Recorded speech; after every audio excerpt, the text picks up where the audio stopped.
चौपाई के पहले ठीक से रउआ समझ ले। गांधी तनय मन चिंता व्यापी, हरि बिनु मरहि न निश्चर पापी। ज्ञान विराग सकल गुण ऐना, सो प्रभु हम देखब भर नैना। जब लोग चारों ओर से थक जाला तो के बुलावेला? और पटीदार गांव जवार नाते रिश्तेदार से जब हार जाल जाई तो पहले के बुलावल जाइयो? भगवान के। पहले दवाई कौने डॉक्टर से होला? झोला छाप की एमबीबीएस। पहले झोला छाप। और जब बीमारी गंभीर भल तो चला भोरे। अब भोरे लौटौलस तो चला गोरखपुर। गोरखपुर रिफर दिहलस तो चला पीजीआई।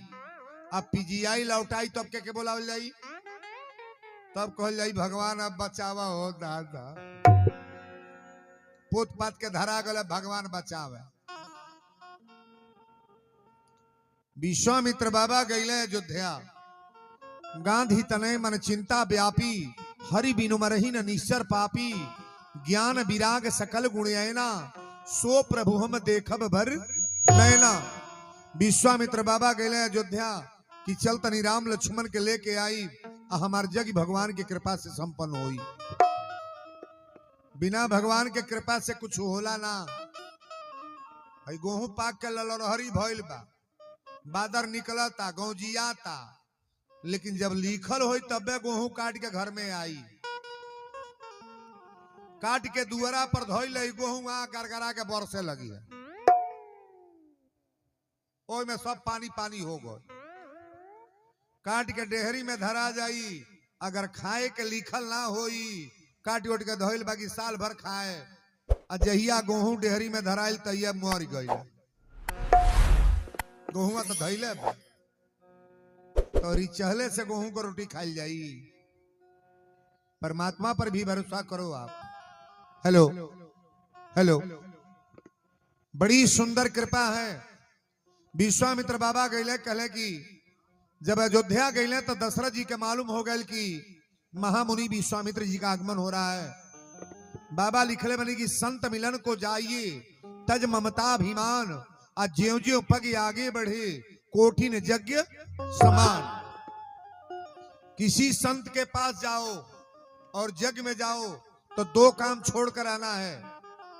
ममता और अभिमान को छोड़ करके जग में आओ आप। ममता बा का तई बेटा है, तई मर्द है, हमार घर है, घर छोड़ के जाता नहीं, हई बर्बाद हो जाई। ये ममता को त्याग कर दो पहले।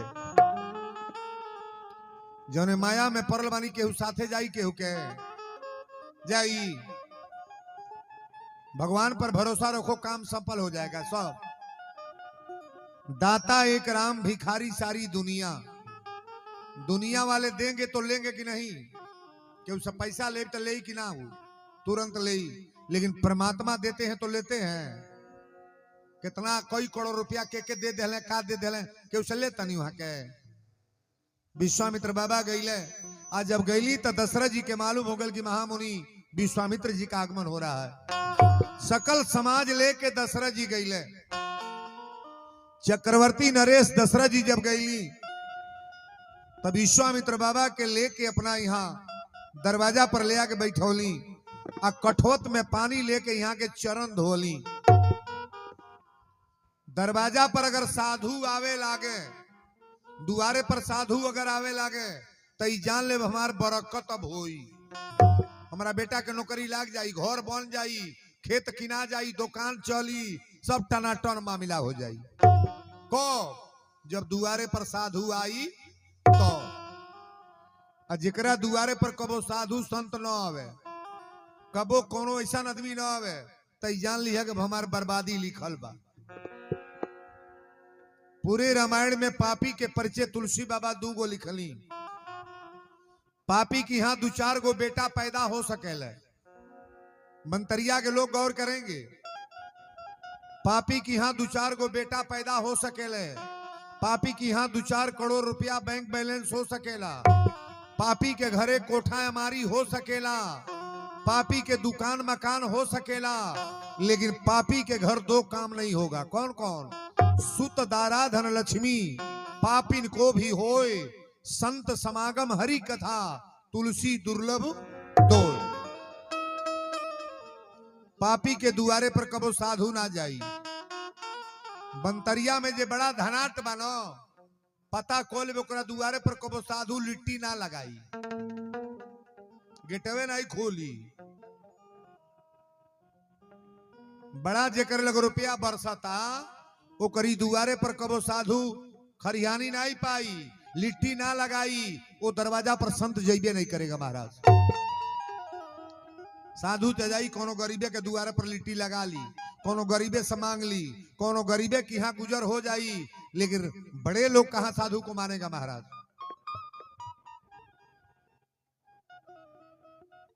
हे लेकिन का बैठा ले लोगन, ये में चाट लेके होता है, मैं खाई कैसे बोलो, ऐ कुल ना खियाव लोगन में। विश्वामित्र बाबा बैठी ने कहा हो तनी पैसा में भागल जाता है। आई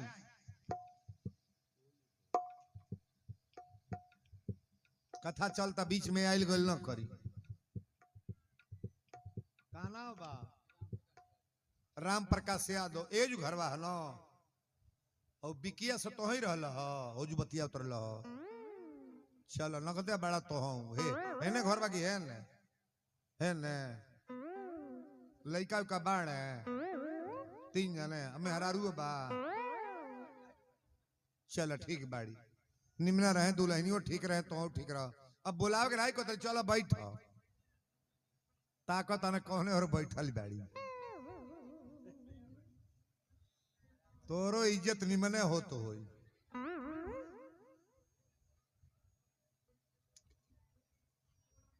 का जनी राती के फौन से सूते लकिना है दादा। बोलो शंकर भगवान की। बंतरियों में खोल खोल कर लोग बा, यही गांव पर पूछे के नहीं बा। हाँ तक जब हमारा तई बुझा तर निराल चैंपियन नहीं, लेकिन चैंपियन गांव बा।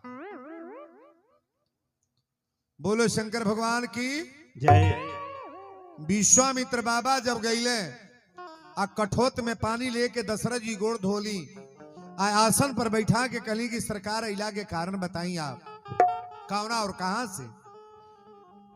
महामुनि विश्वामित्र जी कहे कि राजन जंगल में जग करतनी हमार जग होखे ना देता लो, मारी सुबाहु राक्षस जाके जग विध्वंस कर देता है, जो बेर जग खड़ा करतनी हमार जग विध्वंस हो जाता। दशरथ जी कहले सेना भेज दी, कहले कि ना, कहले रुपया दे दी, कहले कि ना, कहले सोना चांदी दे दी, कहले कि ना, कहले जौन इच्छा होकर तौर मांग ली, हम देवे के तैयार बनी और जग संपन्न हो जा। कहले सरकार अगर देवे के तैयारी बा तो रउरा इतने करी अपना राम लक्ष्मण के दे दी, हमार जग पूरा हो जा। इतने बतिया सुन ले तो दशरथ जी हड़ाक दे गिर गई। कहले महाराज रउरा मांगत मांगत का मंगली। तुलसी बाबा लिखले कि चौथे पन पायो सुत चारी, चौथे पन पायो सुत चारी, चौथे पन पायो सुत चारी, चौथे पन पायो सुत चारी, चौथे पन पायो सुत चारी, विप्र मांगे वो नहीं बचन बिचारी, विप्र मांगे वो नहीं बचन बिचारी, विप्र मांगे वो नहीं बचन बिचारी, विप्र मांगे वो नहीं। बड़ा प्रेम से कथा के सुनब। दशरथ जी रो के जमीन पर गिर के उठ के कहले कि सरकार ही का मांग लेली। चौथे पन पायो सुतचारी, अब विप्र मांगे उन्हीं बचन बिचारी, राम देत नहीं बनत गोसाई, सब कुछ दे दे लेकिन राम के ना दे सरकार। आज जब नाही शब्द कहले तो वो जो गुरु वशिष्ठ जी रहले कहले कि राजन तोहरा राम के जन्म कैसे भई। कहले जग करावल गए तब भइले। राम जी का जन्म जब हुआ तो जग करने से हुआ। कहले जग करावल गए तो राम के जन्म भई। आ कहले विश्वामित्र बाबा का करावे के ले जाते हैं? कहले जग। तो कहले जग से बेटा भइल बा, आ जग के लिए राम को नहीं देंगे? नहीं देंगे। भगवाने के दिहले सरौरा बेटा बा, आ वीरेंद्र बाबा तोहरा बेटा के 2 घंटा खतर मांगे तो नौरा ना दे।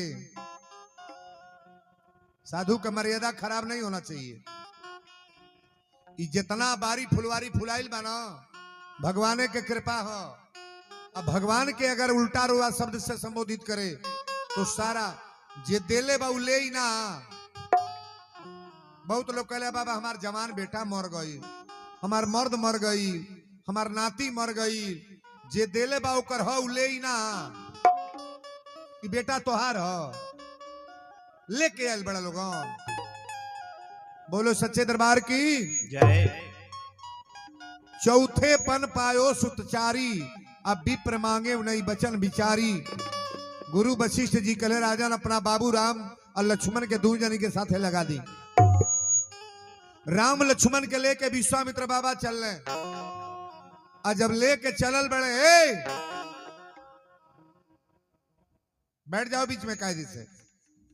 राम लक्ष्मण के जब लेके चलल बड़े तो रास्ता में तारका चलल बा। तारका तारका महिला है राक्षसी। और जब हु के चलल बा तो विश्वामित्र बाबा कहले कि राम पहला तो ही है, हमारे जग के पहले ही है, पहले एकरे लाइन बा। एकरे एक ही प्राण प्राण हत लीना। एक बाण राम जी मरले, ताड़का तुरंत मर गई। अच्छा भगवान मारते हैं कि तारते हैं? भगवान मारी ले कि तारी ले? बोला ना। बहुत लोग कहे लगे बाबा भगवान हमारे पर खिलाफ बाड़े। भगवान कबो खिलाफ हुई है? खिलाफ तो हम लोग हो। अब बरखा होके लगे तो में कोनो मेहरारू बिना गरियौले मनिया ना आई। अखिया फूटल बा उनका, लौकत नहीं का गोहूं पाकल बा, होई भइल बा, हौ भइल बा। तार गोहूं देखे हूं 100 गारी सुने ले। भगवान के लोग जितना गरियावेला उतना घर के लोग का गरियावे। देखा रोज मर्डर होता कि ना। लेकिन परमात्मा की आदत है, भगवान की आदत है। ओ जुगाकरा में डाल दा, ऊपर आई बुका आई बु हमरा लगे। आवा चढ़, आवा तोहरो चढ़ल जरूरी है बा ना। काना बा रोहित के हो? रोहित का मम्मी हो? अमुआ के रोहित के मम्मी। चला निम्ने रहा बेटा, निम्ने रहे। अभी कथा बैठ के सुना, घरे ना जाइबू जा ताड़ू। हाँ तो कथा से कौन मतलब है? जा है पर निकल जा धीरे से जा। कथा से का उखरे उखरे के बाद बगड़े के बाद बोने के बाद तोरी हे जो कितनो रुपया रुरा दे दी, आ कथा दिमाग पर न ढूके तो पैसा से कोई मतलब है? पैसा के लिए कथा नहीं ना है। भगवान को पहले मानो कि वीरेंद्र बाबा बोल का रहे हैं, सुनल जाला प्रेम से। सुन के तब घर के कार तो रोज लगल है बा, फोन करता ना का बार बार। जा निकल जा धीरे से। बोलो सच्चे दरबार की जय। हमारी कथा में एक निवेदन करी ले, एक बार आओ सनम और एक बार जाओ सनम। एक बार बार आने जाने वाला काम नहीं होना चाहिए। 50,000 पब्लिक अगर बैठती है ना और एक आदमी अगर निकलता है तो मेरा कलेजा टूट जाता है। पैसा तो बात की बात है, आपको फर्ज बनेगा दीजिएगा और नहीं दीजिएगा अलग है, लेकिन कथा तो कम से कम प्रेम से सुनो जब तक बाबा बोल रहे हैं। राम जी के लेके लक्ष्मण के लेके भी बस विश्वामित्र बाबा गईले। तारका के राम जी मरले, अब अपना मठ पर गईले। अब मठ पर गईले तो कहले राम है जगह है, अब यही जो जग करब। आ ज्यों जग के हवन होई तौले राक्षस दौड़ के हमार जग विध्वंस कर दिए। कहले निर्भय होके जग करी गुरुदेव। हाँ तो जग शुरू हो गई। और जब जग शुरू भई मारी सुबाहु 50 को राक्षस लेके दौड़ल बड़े। और जब दौड़ल बड़े बिना फन के बाण मरले मारी जाके गंगा के किनारे गिर गई। सुबाहु के राम जी वध कैले। अब वध कैला के बाद यज्ञ संपन्न हो गई। भरोसा अगर करना है तो भगवान पर करो, दुनिया वालों पर भरोसा कभी मत करना। दुनिया में जे गई ले, दुनिया में जो लोग गए आपको बर्बाद करके दुनिया वाले रख देंगे महाराज। भरोसा करना है तो परमात्मा पर भरोसा करो। अब विश्वामित्र बाबा कहेंगे राम जग तो हमार संपन्न हो गई। राम जी कहें गुरुदेव अब हम घरे जाई। पिताजी कहले बनी कि चलिए यहाँ, महाराज जी के जग कह के चलिए यहाँ, अब हम घरे जाए से। विश्वामित्र बाबा कहले छोटकी जग भइल अब बड़की जग तो अभी बकिए बा। कौन जग? तो तुलसी बाबा लिखल है धनुष जाके सुनी रघुकुल नाथा। धनुष जाके सुनी रघुकुल नाथा। धनुष जाके सुनी रघुकुल नाथा। हरसी चले मुनिवर के साथा। राम सिया राम जय जय राम राम राम। सिया राम जय जय राम। बोल दी मिथिला धाम की। जय। धनुष यज्ञ सुनि रघुकुल नाथा। हरसी चले मुनिवर के साथा। धनुष यज्ञ के कार्यक्रम कहाँ रखल गल बा? जनकपुर में राजा जनक जी की यहाँ।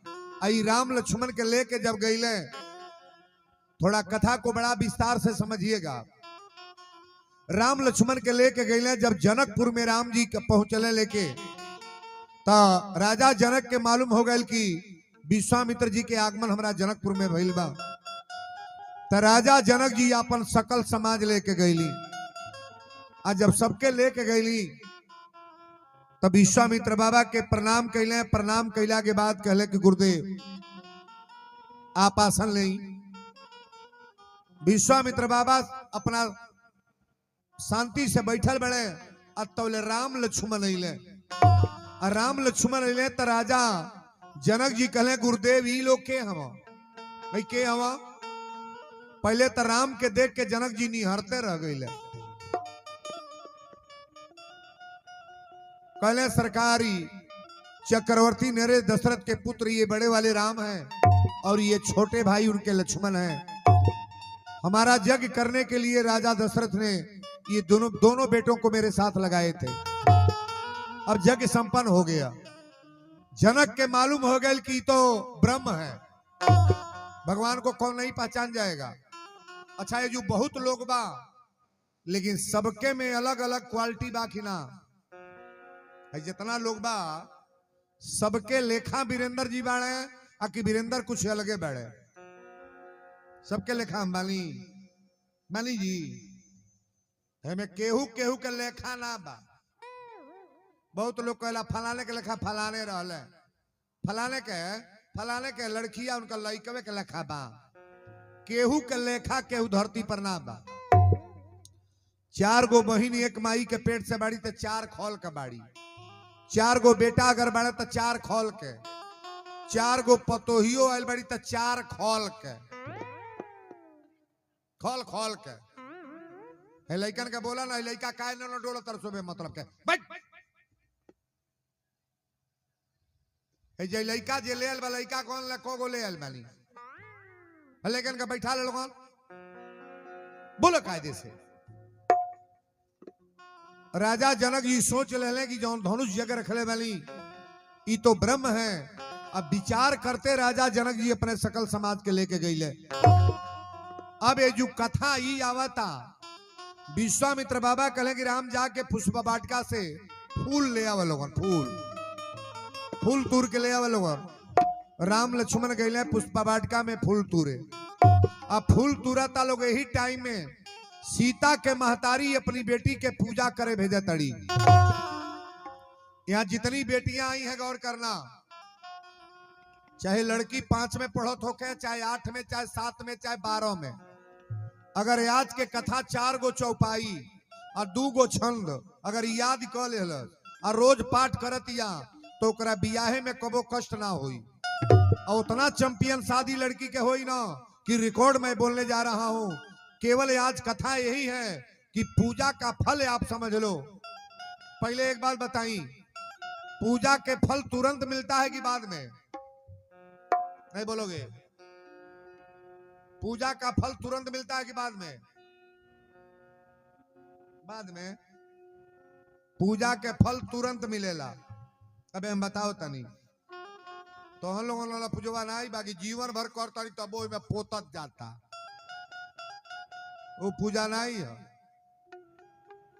हमें तो सब कराही चढ़ाता बा, मंगर भूखा था, बीएफए भूखा था, तीज भूखा था, एगो और है त्योहार आल बे दादा चलनी में झांके ली सो। कौन त्योहार हो?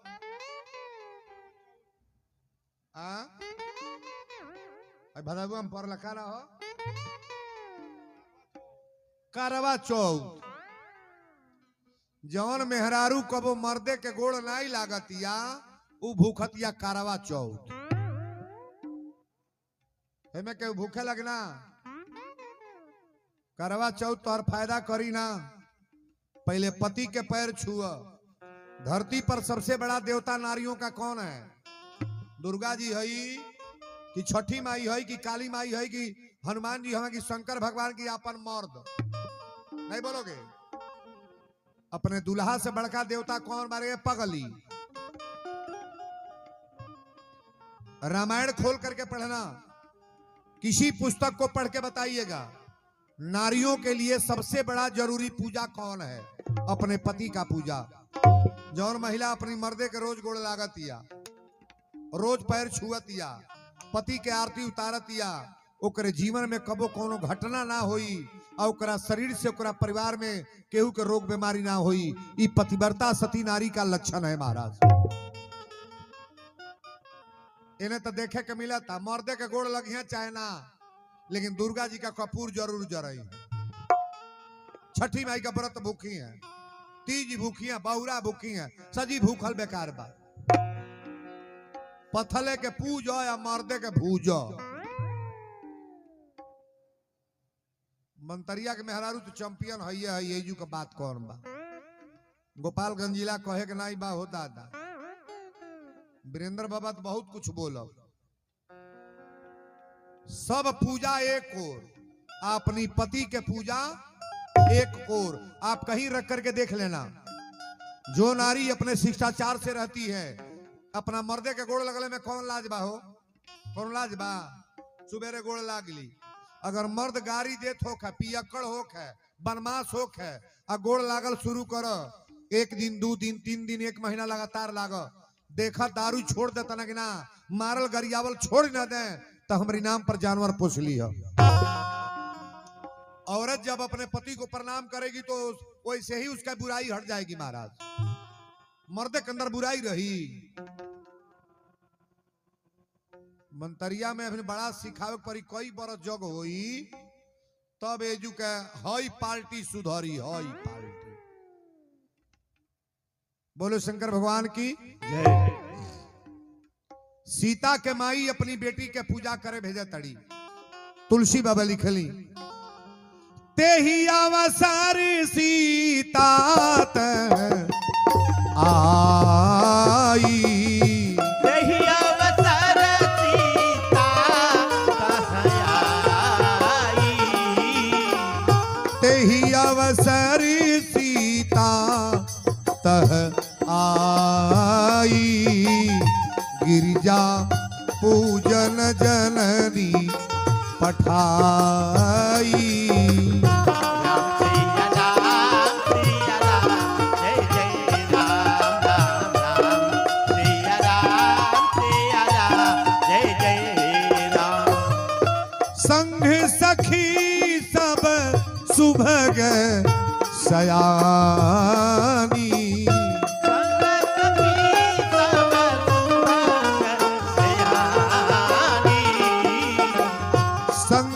सखी सब सुभग सयानी गावही गीत मनोहर बानी। राम सिया राम, जय जय राम राम राम। सिया राम, जय जय राम। सीता के महतारी अपनी बेटी के पूजा करे भेजा तड़ी। लड़कियों को पूजा कैसे करना चाहिए वीरेंद्र बाबा बताएंगे अभी। तेही अवसर सीता तह आई, आ गिरिजा पूजन जननी पठाई।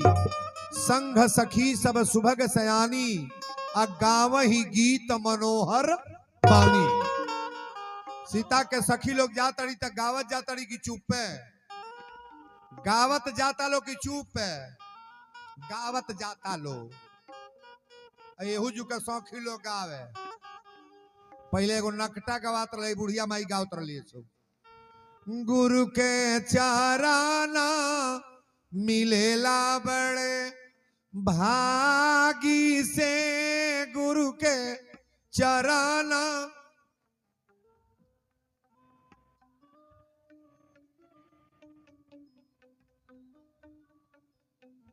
अच्छा आज अनाज उनाज खैले बाड़ू लोग कुछ खाइल पियल भइल बोलो तड़लोल बुझाता जाता के लेखा दपले जाता।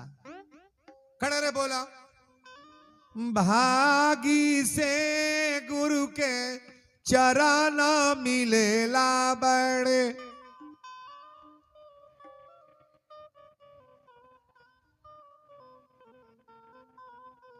एमे तो जौन होशियार तन बन कर, एमे तो जे होशियार पढ़ल लिखल बा उ गावता भागी से गुरु के चरण मिलल बड़े। ए में बुरबकवा बैठल बड़ी सो उ गावेली सो सासू जी के माराली सासुर के गरियावली सखी। इहो गावता जाना हो त बाबू गजब का मेहरारू बाड़ी है। कहो कहली हइयो गावो। हाँ? सासू जी के मरली ससुर के गरियवली, अब भसुरु के दाग देहली आगी से गुरु के चरण मिलल बड़े। हई भागी हो हई नकटा रहल हइयो नकटे हो। अरे अंगनैया बीचे तुलसी लगैबे हरियांगा।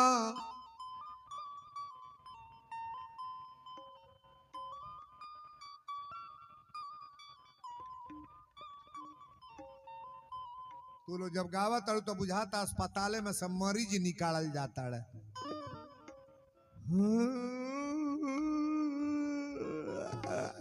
तरह गावल बजाव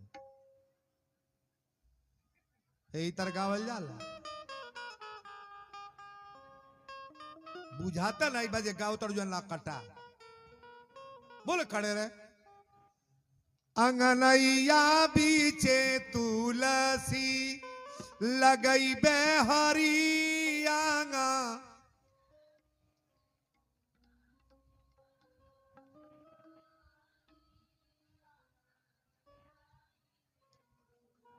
ई तो हवे नकटा हई है सहाना। सीता के सखी लोग जातड़ी त गावते जाता लो। वीरेंद्र बाबा सजी गीत न गाइले हई है सहाना। अरे चलो सिया प्यारी गिरिजा को पूजन चलो। चलो सिया प्यारी गिरिजा को पूजन चलो। चलो सिया प्यारी गिरिजा को पूजन चलो। धीरे से पैर धरो प्यारी बहिनी। धीरे से पैरा धरो प्यारी बहिनी। धीरे से पैरा धरो प्यारी बहिनी। लीला है अजबे अपार अपार प्यारी बहिनी। लीला है अजबे अपार अपार प्यारी बहिनी। लीला है अजबे अपार। ई तो सीता के सखी लोग गावल हलो। अब बंतरिया के सखी लोग का गावेली। अरे जड़ी मेरी साड़ी सलमा सितारा जड़ी। जड़ी मेरी साड़ी सलमा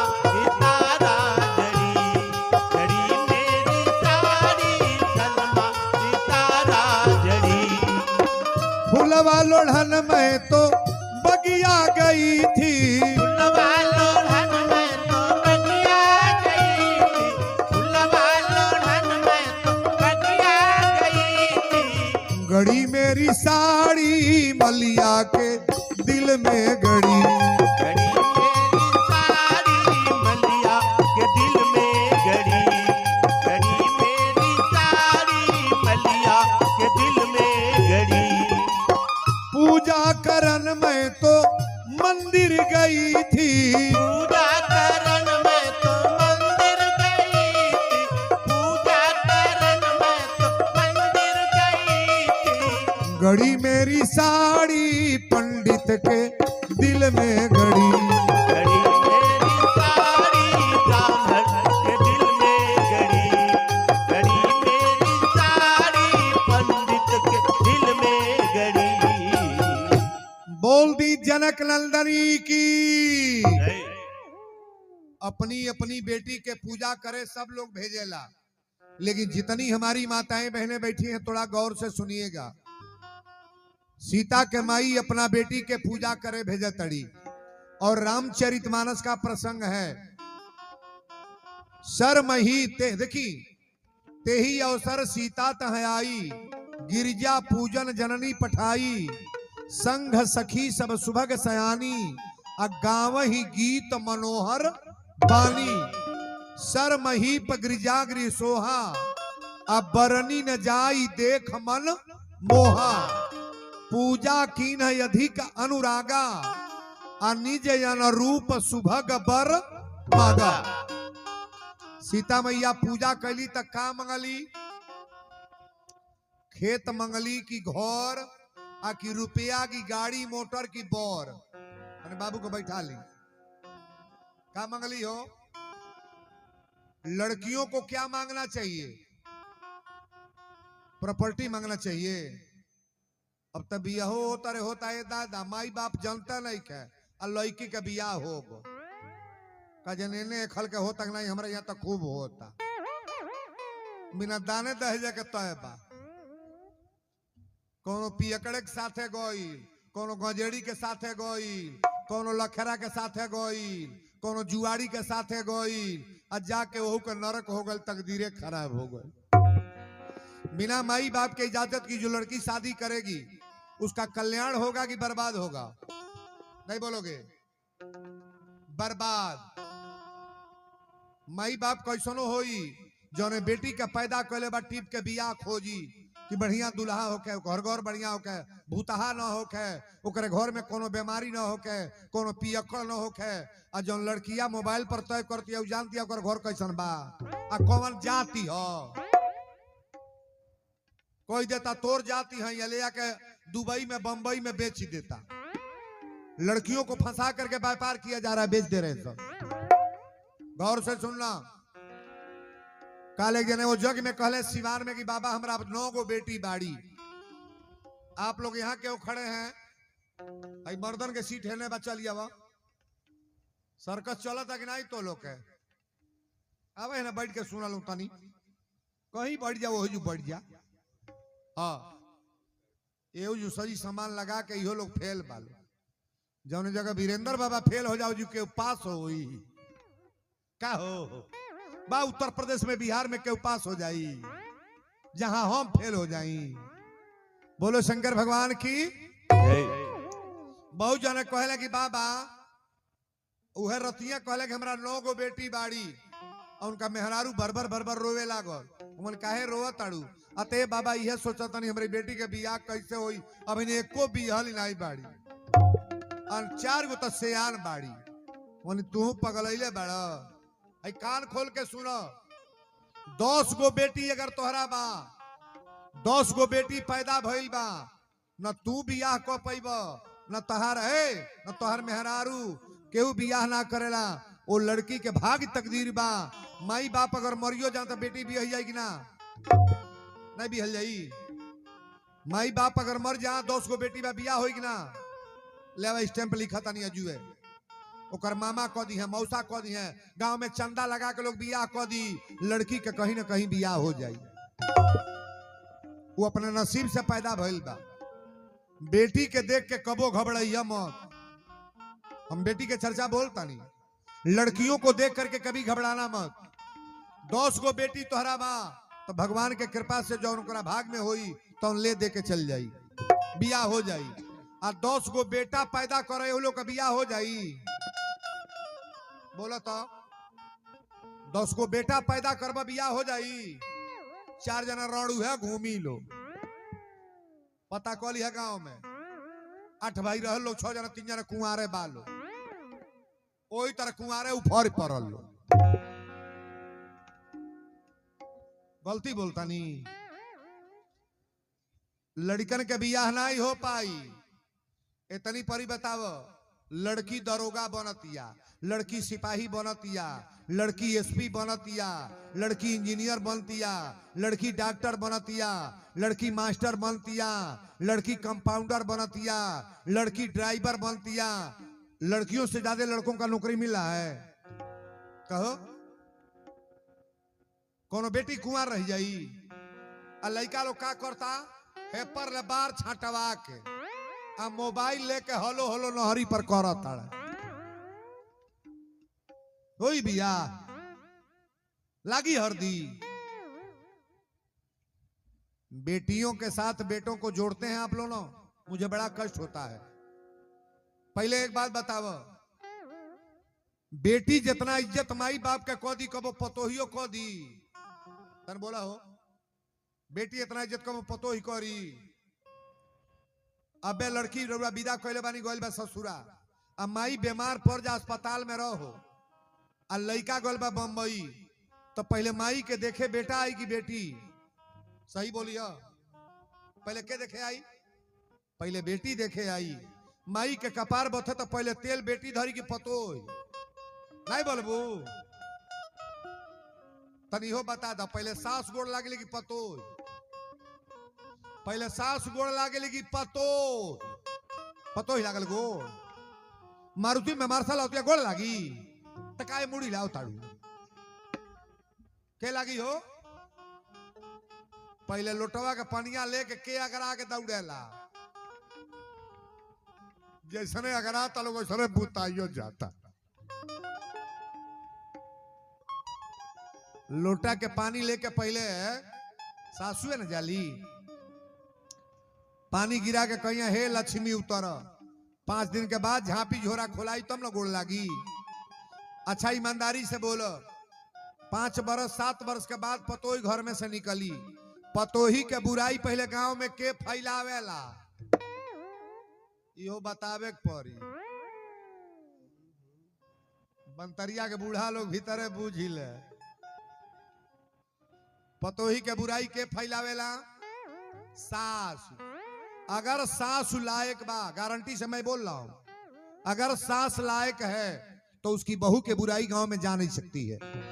मैं बोल रहा हूं, अगर सास बड़े आदमी बा, बड़कपन बा, जाति के बड़े आदमी ना, चमारे के पतोही हो के सास हो के, अगर सास बड़े आदमी बा तो ओकरा पतोही के बुराई गांव में कबो ना जाई। आ सासुए भर गांव नाचे वाली बा, जाई तो इतना कही अरे तार घरवा पतोहिया होई कल बा, तार बेटा हुआ होई कल के बा, तार घरवे होई कल के बा। अरे थोबड़ाइया तो ते कैसन बड़े पहले अपना के देख। उहे मेहरारू बुराई बतिया वाले जो में हेतना भरल बा। हमें कई गो बूढ़ी होई है, अपन पतोही कमांडे नहीं बा, अपन बेटा कमांडे नहीं खे, अपनी घर के लोग कमांडे नहीं खे, अब भर गांव घूम घूम ले चर देतिया। अरे तोर पतोही है तोर बेटा हुआ है, अरे लबला भैया ते कैसन बाड़े। अब में कई जना का कड़ेर लागत होई कि वीरेंद्र बाबा हमारी किनारे कह तड़ा माई बतियाई। बतियावल छोड़ द, पहले तू सुधर, पहले तू सुधर, दूसर के बिगड़े चाहे न, पहले अपन सुधार कर। 5 गो अंगुरी बा, 1 गो अंगुरी तो के देखाओ तनी, 4 गो केने आवता, 4 गो अपने तरफ। पहले अपने बुराई को सुधार लो, अपनी बुराई बढ़िया बना लो, अपने अच्छे बनो, समाज तो सुधरिए जाएगा। उहे आदमी गांव में लेक्चर देता जौन में हेतना बुराई भरल बा। पता कलिया गांव में मोहल्ला में उहे बतियावता घूम घूम जौने घरे हेतना बुराई बा। बुरा आदमी दूसरे को बुरा क्या बनाएगा जी? बतिया समझ में आओ तक ना। हम कथा नहीं बोलते हैं, सीधे संस्कार। यही का नाम रामचरितमानस है। मैं जो बोल रहा हूं ध्यान से सुनिएगा। अब ये जो कथा आयल बा, सीता मैया मंदिर पर गईली। अबे हम बतौली हाँ कि 10 गो बेटी अगर बाड़ी तो बेटी के बियाह हो जाई, लेकिन 10 गो बेटा पैदा हो जाए तो शादी कतई नहीं हो पाएगी। मैं बोल रहा हूं 2-3 जने वही तरह कुंवारे रही लो। अब प्रथा हम देखते आ रहे हैं, 8-9 गो जरा भाई बड़ा 2-3 गो वही तरह रह गई। लेकिन लड़की कहीं बता दीजिए आप, केहू के बेटी कहीं कुंवार बा, कहीं रहल बा कोनो गांव पर, कहीं सुनले बानी बड़ा गरीब रहल, पैसा ना रखकर बेटी के बियाह नहीं भई। सुन ली केहू के हिम्मत नहीं क्या कह दे कि बियाह ना भई। ओकरा जौन भाग में बात तो ले दे के चल गए। यहाँ सब बेटियां हैं, बेटी की कथा मैं बोल रहा हूं। गिरजा माई के मंदिर में सीता मैया जाताड़ी। तुलसी बाबा लिखली कि पूजा कीन है अधिक अनुरागा, पूजा कीन है अधिक अनुरागा, पूजा कीन है अधिक अनुरागा, निजयन रूप सुभग बर मागा। राम सिया राम, जय जय राम राम राम, सिया राम, जय जय राम। जय जय जय गिरी राज किशोरी,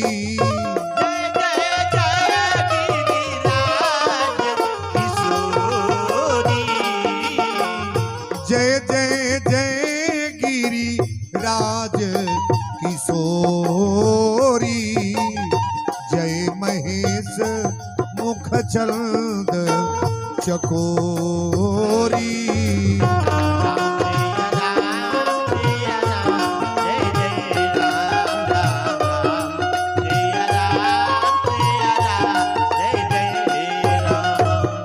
बोल दी शंकर भगवान की।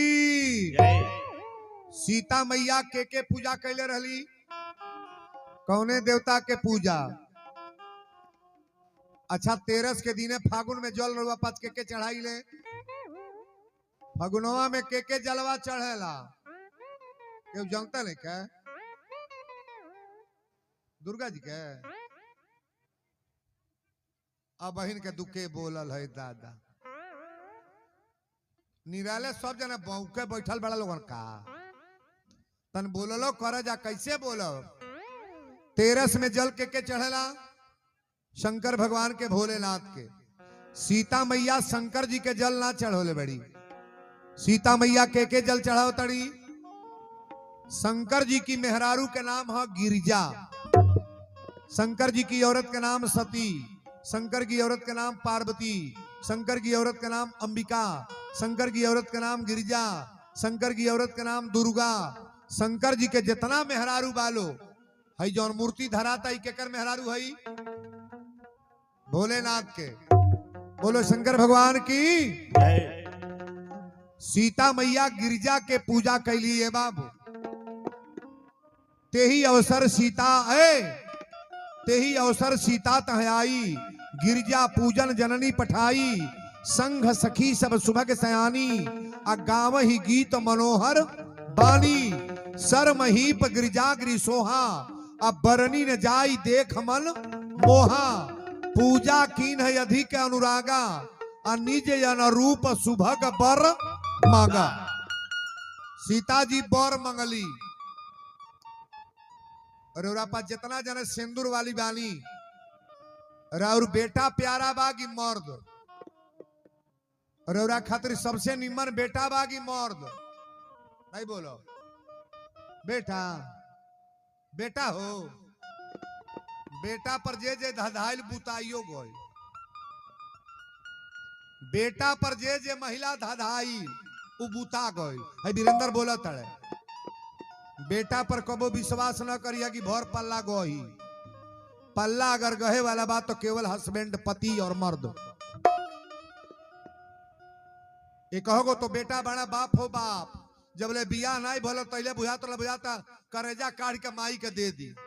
और जैया से बिया भल बतैया से ताकत नहीं बा, मोबाइल से न बात करी न कबो कुछ कही न बोली, कौन मती में पड़ गलो। गलती नहीं बोलता नी, मर्दो ही करवा करी हो करी। आज महतारी रिसिया जा, ध्यान से सुनिएगा, आज माई रिसिया जा तो बेटा एक बेर कही जाके खा ले, खइबे कि ना? 2 बेर कही जो खा ले, ना खइबे तो कर मेहरारू कही चिरौरी ना कर, खा चाहे ऊपर पर जा। अच्छा तो मर्दो मान जाई बिना खियोले, कहो तुरंत कही खइबू कि ना? नहीं खइबू, और ना खइबू तो अजुआ जहर लेके खाइब तोर सामने मुंह बब्बे। मेहरारू खातिर मर्द मरे के तैयार हो जाई, बेटो को माई खातिर मरी। आज माई भर्ती हो जा अस्पताल में, और डॉक्टर खून मांग दे, और माई के खून बेटा के चढ़ी, तो बेटा बिना मेहरारू से पूछे खून चढ़वाई? और कबो पतो ही कही कि अपन खून निकलवा के बुढ़िया के चढ़ाव बा, कौन पतो? लेकिन पुरनिया माई के खून अगर बेटा के चढ़ावे बा तो माई तुरंत कही डॉक्टर साहब हमार खून निकाल के हमरा बेटा के चढ़ा दी। माई माई होले। हमारी बहनें गौर से सुनेगी, जीवन में अगर सहारा तो हर बा, नीमत चाहे बाउर, तारा मर्द से बड़ा सहारा कोई नहीं है। बहुत बेटों वालों को मैं देख रहा हूं, 3-3 गो बेटा 4-4 गो पैदा कइल बा, अब बेटा जौन करता कि माई के रोते दिन बीतता।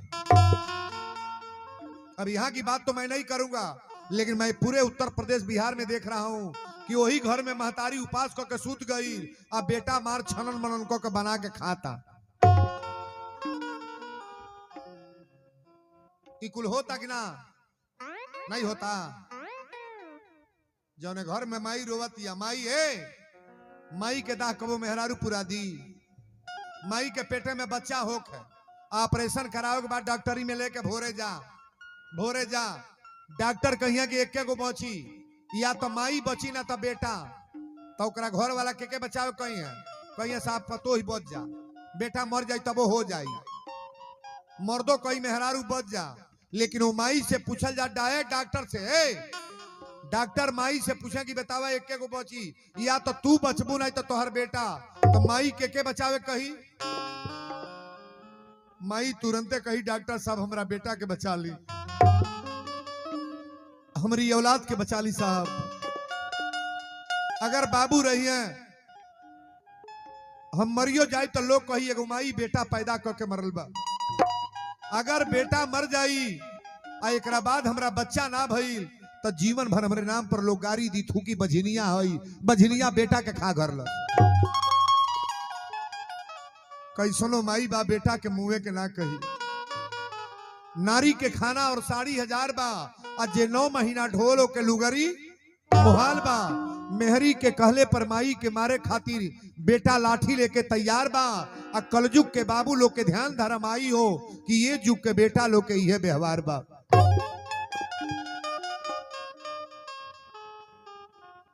बेटा जौने तन से पैदा भइल बा तन के गाड़ी देता नहीं गरिया बता।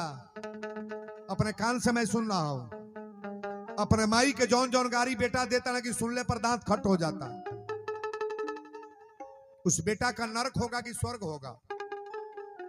वीरेंद्र बाबा की यह कथा बा, पहले माई के इज्जत कर, बापे के इज्जत कर, सासू के इज्जत कर, ससुर के इज्जत कर। और सबसे बड़ा इज्जत उसमें है कि किसी का दर्द दिल मत दुखाओ आप। बोलो सच्चे दरबार की जय। माई के कथा होता तनी गौर से सुना। सीता मैया एक के चीज मंगली, दूल्हा के चुनाव कैली बर के। पूजा कीन है अधिक अनुरागा, निज अनुरूप सुभग बर मागा। जय जय जय गिरिराज किशोरी, जय महेश मुखचंद चकोरी। सीता पूजा कर तड़ी है तकी है, इन्हीं के सथवा एगो बावली सखी गई है, टप दे फुलवारी में चल गई। पूजा का फल तुरंत बता रहे हैं, गौर से सुनिएगा। पूजा का फल तुरंत मिलता है, 5 मिनट आगे पीछे ना तुरंत। जिनको जहां शंका है हमसे प्रश्न करेंगे आप। पूजा का फल तुरंत मिलने जा रहा है। सीता मैया इन्हें पूजा करतड़ी, अब बावली सखी फुलवारी में चल गई। और जब फुलवारी में गई राम लक्ष्मण फूल तुरत रहले। और जब देखे लागल तो सोचे लागल कि बाप रे बाप, अगर किशोरी जी से बियाह हो जाई तो हरदम हमनी का बन जाई परंपरा। यहाँ के आयल गल करती कि पत्थर के मूर्ति हो कि फोटो हो, अरे भगवान का दीवाना कौन नहीं हो जाएगा। अब बावली और से भागल बा, जाके कहलत ए सीता, ए सीता। सीता कली का चिल्ला तड़े। बावली कलश माई गिरजा का मंदिर कहीं जाई ना, हई मंदिर कहीं जाई ना, गिरजा माई कहीं जाई ना। बादों में पूजा आकर हुआ कॉले चली फुलवारी में। अरे राम लक्ष्मण आइल बने, एक जनी सांवर बने, एक जनी गोरहर बने। हमरा तो देखला पर हमार आत्मा पागल हो गल बा महाराज। सीता कली जो पूजा कली है तुरंत आगल सबका, तुरंत मैं बोल रहा हूं। बावली से पूछली कि का देखले हो, तब बावली बोलल बा कि देखन बाग कुंवर दो आए, देखन बाग कुंवर दो आए, देखन बाग कुंवर दो आए, बै किशोर सब भांति सुहाए। सिया राम जय जय राम राम राम, सिया राम जय जय राम। बोल दी शंकर भगवान की। जय। बावली कलश महारानी देखन बाग कुंवर दो आए, अब बै किशोर सब भांति सुहाए। दू जनी आइल बड़े, एक जनी सांवर बड़े, एक जनी गोरहर। तो गोरहर को तो टेढ़ तकले हो, लेकिन संवर को हमरे कर्जा में हृदय में बस गल बड़े। सीता जी कली कहाँ बात सब? बावली कल चल के देखी फुलवारी में बात सब, फूल तुरत आ सब। बावली कहतिया आरे फुलवर में आइल बाड़े दुई गो मूर्तिया, अमतिया मारी दिहलेना। हमर पागल ऐसन हो गईली मतिया, मतिया मारी दिहलेना। हमार पागल ऐसन हो गइल मतिया, मतिया मार दिहलेना। हमार पागल ऐसन हो गइल मतिया, मतिया मार दिहलेना। फुलवर में आइल बाड़े दुई गो मूर्तिया, मतिया मारी दिहलेना। हमर पागल ऐसन हो गईली मतिया, मतिया मारी दिहलेना। हमार पागल ऐसन हो गइल मतिया, मतिया मार दिहलेना। हमार पागल ऐसन हो गइल मतिया, मतिया मार दिहलेना। एक बाड़े सांवर एक गोरी रे बदनिया,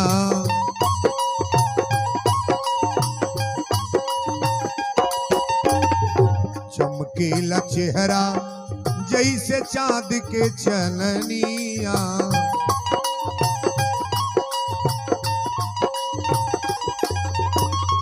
कहले बीरेंद्र बाबा भारी बा विपतिया, अरे मतिया मारी दिहले। बोल दी दुर्गा महारानी की। आवाज तनी कर बढ़ाव, तन पानी एक गिलास दिए बाबू। कहले बीरेंद्र बाबा भारी बा विपतिया, आ मतिया मारी दिहले ना। कथा तय बाल बा, तनी गौर से सुनो। सीता जी कली कहाँ देखले ह?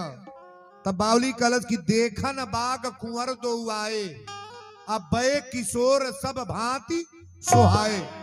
दू जनी आइल बड़े, एक जनी सांवर बड़े जनी गोरहर। तो गोरहर को तो टेढ़ तकले हो, लेकिन संवर को हमरे हृदय में बस गल बड़े। अच्छा, भगवान से प्रेम के करेला तन हाथ उठाए जे करत हो कहते का हो, तारा मुकदमा चलता का? उठा हाथ ऊपर, उठा ला, ताली बिदाल बरिया रे। इतना लोग में एगो मेहरारू हाथ ना उठौले बा, का जानी कौने जुग का दुश्मनी भगवान से करा बा। दादा पूछली है भगवान से के प्रेम करेला, इतना महिला में एगो महिला हाथ ना उठौले बा। चल तह के भगवान टीपतो बाड़, तोरो दिन धरैले बा।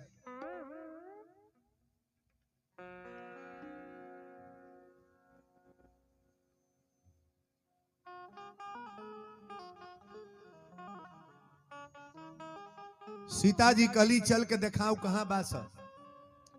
बावली के साथे गई बड़िए, माई के मंदिर में पूजा बन करके तुरंत गईली। अच्छा, राम जी से भेंट तुरंत भइल की बाद में? बोलिएगा, भेंटवा तुरंत होता कि बाद में? सीता जी पूजा के करे खातिर कैली, राम खातिर, और राम जी से भेंट तुरंत भइल की बाद में? तुरंत। यही के नाम पूजा हो। एगो मेहरारू कलश के बाबा कोनो दवाई बतीती, हमरा घरे बड़ा कष्ट बा। हमनी शनि के ग्रह होई, करिया साड़ी पहिर के आ पीपरे के नीचे जल दे। करिया साड़ी पहिर के दिन निकले के पहले, दिन उगले के पहले तनी जल दे। ए दादा, करिया साड़ी पहिर के दुइये बदी राती के उजाए लागो। एक दिन गल, दू दिन गल, तीसरा दिन गांव में हल्ला मच गई, फलनवा बहुटोना सीखतिया। करिया लुगा पहिर के पीपरे तर जाले हो दादा। आयल तक कल से बाबा गंगा भर टोना ही कहताने से मन काहे आ तो 2 बजे रतिया के साड़िया पहिर के करी की जाली। मन तो के 2 बजे राती के कहले रहली हो आ कि दिन निकलले के पहले। बतिया बुझाता? करिया साड़ी पहिर के केहू राती के जाता हल्ला हो जाएगी ना कि कोनो बात बा, सब टोना भूता फेल हो जाई। भगवान को पकड़ने के बाद और कथा सुनने के बाद, वीरेंद्र की कथा आप सुन लो और हमारे आवाज से जीवन का जितना कष्ट है दूर हो जाएगा महाराज। मैं नकली नहीं, असली बात करता हूं और जैसे हैं वैसे ही हम करते हैं। 12 महीना में 2-4 दिन कबो घरे रही ले, 12 महीना कथा हमारे बा। लेकिन कथा जे सुना था प्रेम से, अब तो मोबाइल पर मेरी कथा है, सारी कथा सुनो ना आप। शिव विवाह, राम विवाह, वनवास, सती मोह, सती सावित्री, हरिश्चंद्र, सती अनुसुईया, बाप हो बाप, कितना कथा पढ़ल बा। ये कमरा जो चल रहा है ना, अभी ये रिकॉर्ड करके कल डालेंगे लोग। यूट्यूब खोलिएगा आप और कथा को प्रेम से सुनना। जो कथा चलता है मेरे उरा बैठल बनी, जो के नाम ये वीडियो में आई, तुरंत आएगा कि हाँ वो कथा में हम गए नहीं, जहां बाबा आई। और बड़ा प्रेम से कथा को समझने का प्रयास करना। सीता जब गई बड़ी या माता के गिरिजा माई के मंदिर से जब गई या राम लक्ष्मण के देखली, तब वीरेंद्र बाबा गौले, देख कर राम जी को जनक नंदनी, बाग में बस खड़ी की खड़ी रह गई। राम देखे सिया को, सिया राम को, चारों अखिया लड़ी की लड़ी रह गई। इन्हें राम जी ताकत आने उन्हें सीता, जैसे फोटो खींच दिया जाला पलक ना गिरेला ना, वही तरह राम जी सीता के देखत रहे, सीता राम के। हो गिरिजा पूजन चली, गिरिजा पूजन चली, सिया सुकुमरिया, नजरिया लागे राम से बीच फूलवरिया। ओ नजरिया लागे राम से बीच फूलवरिया, नजरिया लागे राम से बीच फूलवरिया, नजरिया लागे राम से।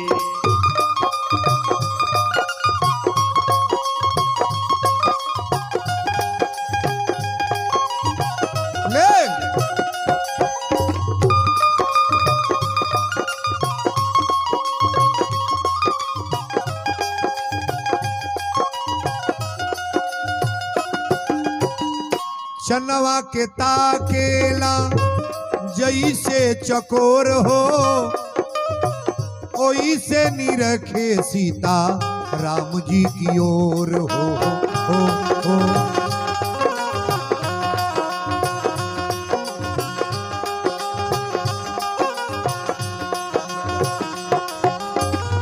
चनवा के ताकेला जैसे चकोर हो, ओई से निरखे सीता राम जी की ओर हो। कोई से निरखे सीता राम जी की ओर हो, कोई से निरखे सीता राम जी की ओर हो। निरखेला चंदा जैसे, बोलो जनक नंदनी की, गिरजा महारानी की। निरखेला चंदा जैसे चांद के चकोरिया, नजरिया लागे राम से बीच फूलवरिया, ओ नजरिया लागे राम से बीच फूलवरिया, नजरिया लागे राम से बीच फूलवरिया, नजरिया लागे राम से। बोल दी गिरजा महारानी की। सीता के सखी लोग कहली अब चली, अब तक दर्शन हो गए ना। अच्छा, पूजा के फल तुरंत मिल गया कि नहीं? नहीं मिला, नहीं मिला, तुरंत मिला। वही राम जी खातिर पूजा कैली और तुरंत राम जी से भेंट भई। सीता मैया फिर मंदिर में गईली। एक बात बताइएगा, पत्थर की मूर्ति बोलती है कि नहीं? पत्थर की मूर्ति बोलती है? नहीं बोलोगे? पत्थर के मूर्ति जो धराता वो मूर्ति बोले ले, तब वीरेंद्र बाबा ई कहता ना बोले ले। अगर मूर्ति बोले ना तो ये प्राण प्रतिष्ठा काहे लिए कराया जाता है? नहीं समझ रहे हो? पढ़े लिखे लोग पंडाल में बैठे हैं, थोड़ा समझने का प्रयास करेंगे आप। ये मैं नहीं बोल रहा हूं, रामायण का जो सूत्र है मैं बता रहा हूं। पत्थर की मूर्ति बोलने जा रही है, पत्थर की मूर्ति बोलने जा रही है। कब? सीता मैया फिर मंदिर में एली।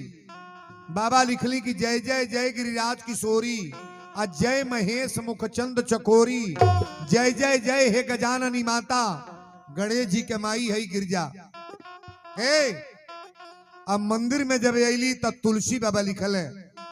जब फिर पूजा जब कैली तब बिनय प्रेम बस भई भवानी।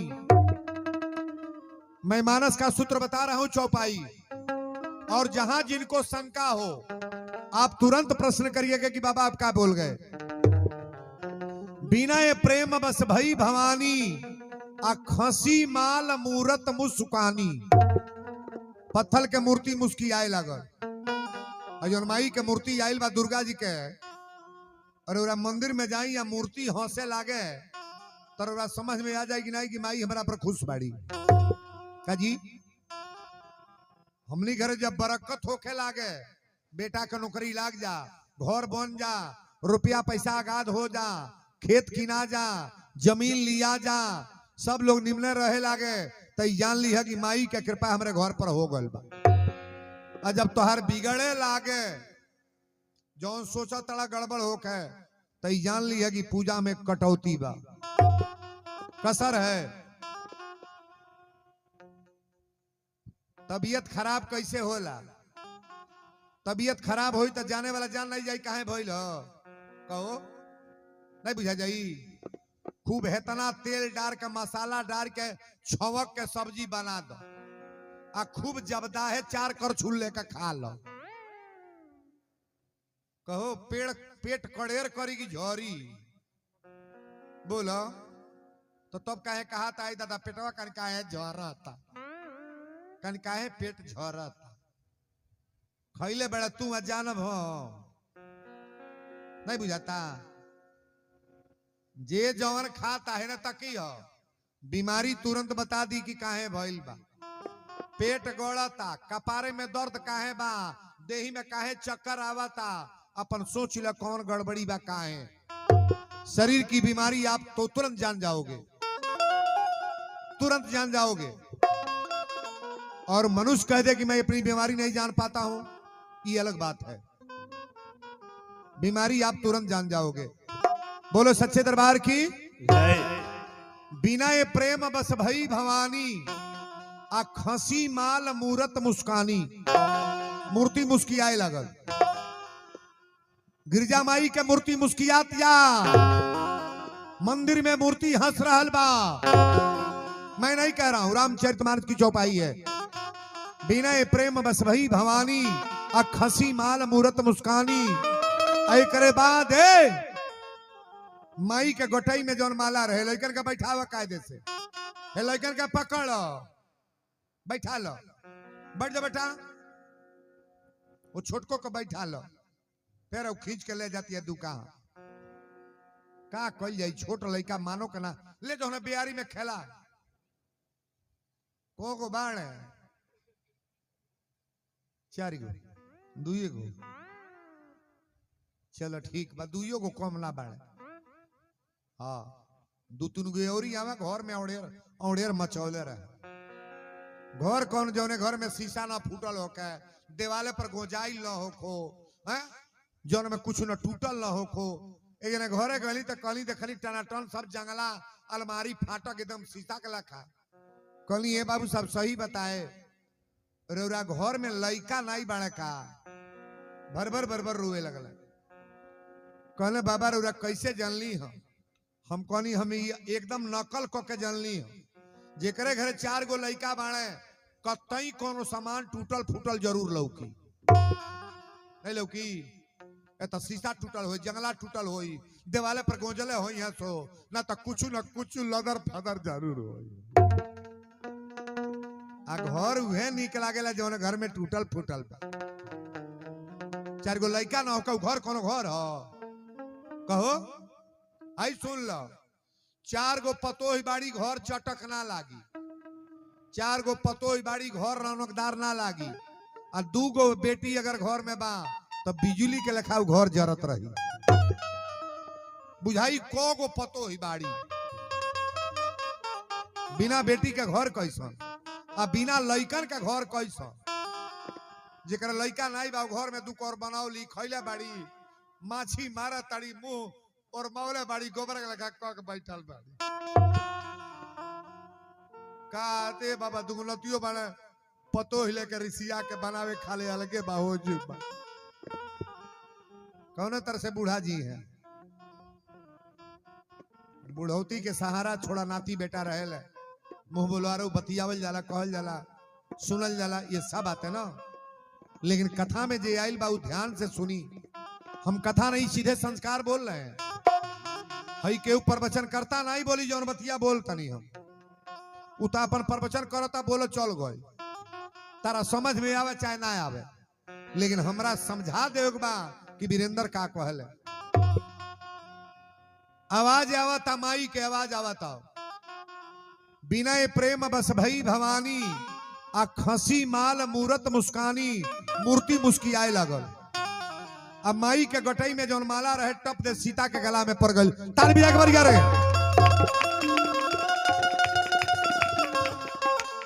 माला सीता के गला में पड़ गई। अब माई के मूर्ति से आवाज आवता का कि सुनो सिया सत्य शीस हमारी,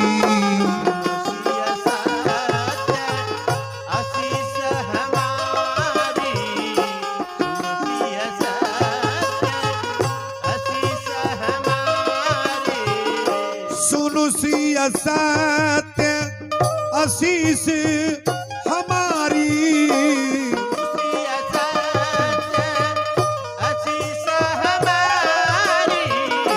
पूजहु मनो कामना तुम्हारी,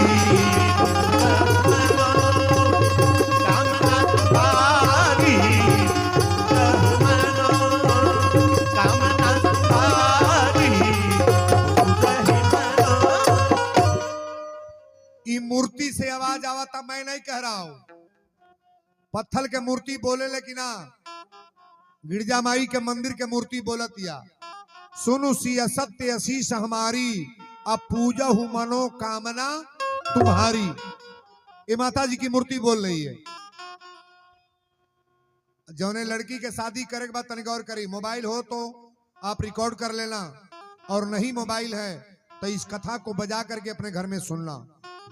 अगर पास में मोबाइल है, जेकरा घरे बेटी बा, अगर मोबाइल ले लेवन तो रिकॉर्ड कर ले, और नहीं तो ये बाल कांड की कथा आप सुन लीजिएगा।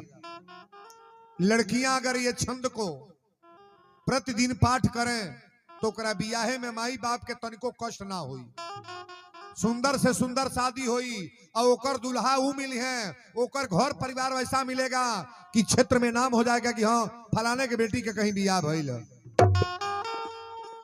जेकरा याद बा ऊ हाँ ए गाई, और नहीं याद है थोड़ा हाथ जोड़ लीजिएगा आप। मोबाइल अगर है तो रिकॉर्ड कर लो आप। माई के मूर्ति सीता मैया से कहतिया का कि मन जाहिरा चो मिलही सोबर, सहज सुंदर सावरो, करुणा निधान सुजान शील, स्नेह जानत राउरो, यही भांति गौरी असीस सिया, सुनि सहित हिया हर्षित अली, तुलसी भवानी पूजी पुनि पुनि मुदित मन मंदिरी चली। मन जाहिरा चो मिलहि सोबर, सहज सुंदर सावरो, मन जाहिरा चो मिलहि सोबर, सहज सुंदर सावरो, मन जाहिरा चो मिलहि सोबर, सहज सुंदर सावरो, मन जा। यही छंद है तोरा बेटी के बियाहे में कबो कष्ट ना हुई। वीरेंद्र बाबा की कथा ही निकाल लिएगा और रामचरितमानस में भी चीज मिलेगा। मन जाहि राचो मिलहि सोबर, सहज सुंदर सांवरो, करुणा निधान सुजानशील, स्नेह जानत राउरो, यही भांति गौरी शीश शेष सहित ही हर्षित अली, तुलसी भवानी पूज पुनि पुनि मुदित मन मंदिर चली। अच्छा बताई, ये पूजा कायदे से भइल है तो माई के कृपा हो गल कि ना? ना हो गई? ना हो गई?